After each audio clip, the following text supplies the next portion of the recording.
The east wind is withholding favor from Zhou. And deep in spring, the two Qiao sisters are locked up in Tongke Tower. The Dumu's timeless masterpiece has captivated generations.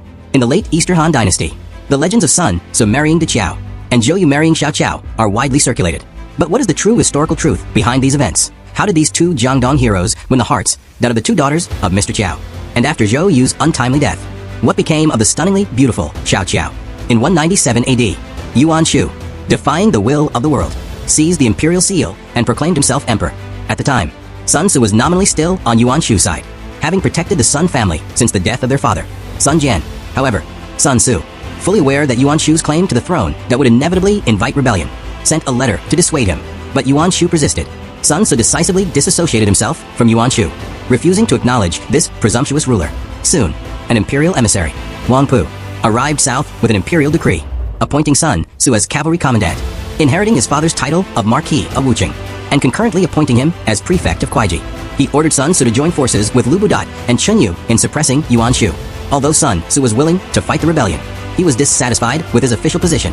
After negotiations, Wang Pu, acting in the name of the emperor, further promoted him to the title of Ming Han General.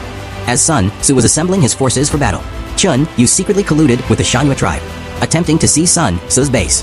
Faced with danger from both sides, Sun Tzu responded calmly, preemptively attacking Chen Yu's headquarters and annihilating his main force. Only Chen Yu fled to Yuan Shao. After quelling the internal rebellion, Sun Tzu led his army to Danyang to expel Yuan Shu's forces. This campaign not only led to the surrender to the renowned Eastern Wu General Taisher Ci, but also reunited him with his childhood friend Zhou Yu.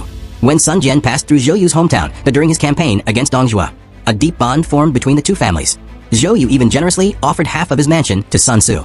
Meanwhile, another important strategist, Lu Su, also joined Sun Tzu's side.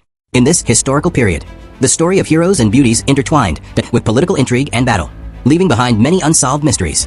How did Sun Tzu and Zhou Yu achieve hegemony in turbulent times? What was the true fate of the Qiao sisters? These questions still captivate people. As they explore this turbulent period, Sun Tzu stayed with Zhou Yu for over 10 days, and their friendship grew deeper. Soon after, Sun Jian tragically died in battle, forcing Sun Tzu to rely on Yuan Shu. However, Yuan Shu's style of conduct made it clear to everyone that he would not achieve great things. Once Sun Tzu had grown stronger, he resolutely left, determined to forge his own foundation. Conquests across the land required money, food, and troops. Sun Tzu cleverly schemed to obtain troops from Yuan Shu, but the only thing he lacked was money and food supplies. Upon learning of Sun Tzu's plight, Zhou Yu unhesitatingly prepared several ships laden with supplies, relieving Sun Tzu's immediate need. This demonstrates the depth of their friendship. At this time, Zhou Yu was serving as a county magistrate under Yuan Shu, alongside Lu Su, and both had long considered leaving Yuan Shu. With Sun Tzu's capture of Danyang imminent, Zhou Yu, along with Lu Su, joined Sun Tzu. Sun Tzu was overjoyed upon hearing the news. Upon Zhou Yu's arrival, he gifted him with 2,000 soldiers, 50 war horses, and even a full military band as a gesture of respect. To thank Zhou Yu for his past assistance, Sun Tzu also specially built him a luxurious mansion and lavished him with gold, silver, and jewelry. Even Sun Tzu's veteran officials had never enjoyed such treatment. Yet, they held no grudges, as Zhou Yu had, after all, lent a helping hand in times of crisis. The following year, Sun Tzu and Zhou Yu joined forces to attack Yuan Shu. But Yuan Shu, desperate and distraught, died of illness. Sun Tzu had made many friends during his time under Yuan Shu, and now, with Yuan Shu gone and his reputation rising, these people sought to join him. However, Yuan Shu's loyal minister, Lu Sun, obstructed their efforts, not only preventing them from fleeing, but also sheltering many of the homeless, absorbing much of Yuan Shu's remaining forces. Seeing this, Sun Tzu devised a plan. He wrote a heartfelt letter to Lu Sun, pleading with him to attack Shangliao. Lu Sun, deceived by Sun Tzu's words, led his army to Shangliao. However, upon his departure, Sun Tzu and Zhou Yu seized the opportunity to attack Yuan Shu's stronghold, Lujiang, and captured many members of the Yuan family. Yuan Shu once had a great general named Qiao Rui, also known as Qiao Gong. Qiao Rui had died in battle 3 years earlier. His family was adopted by Yuan Shu and later sent to Wancheng. Wancheng belonged to Lujiang Commandery, and Lu Sun settled Yuan Shu's family there. After Sun Tzu and Zhou Yu captured Wancheng, they discovered the women, including the later famous two Qiaos. When they found the Qiao sisters, they were shivering in their homes.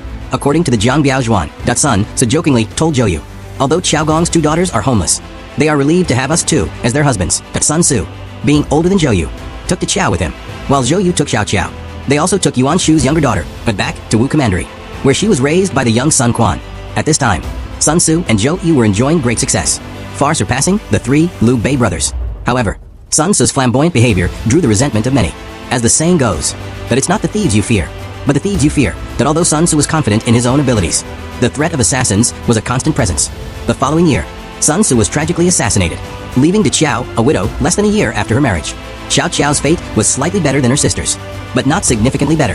Zhou Yu also passed away at the age of 36. Although Zhou Yu was not a member of the Sun family, Sun Tzu had long considered him a brother. Therefore, after Zhou Yu's death, Xiao Qiao's life was cared for by the Sun family of Eastern Wu.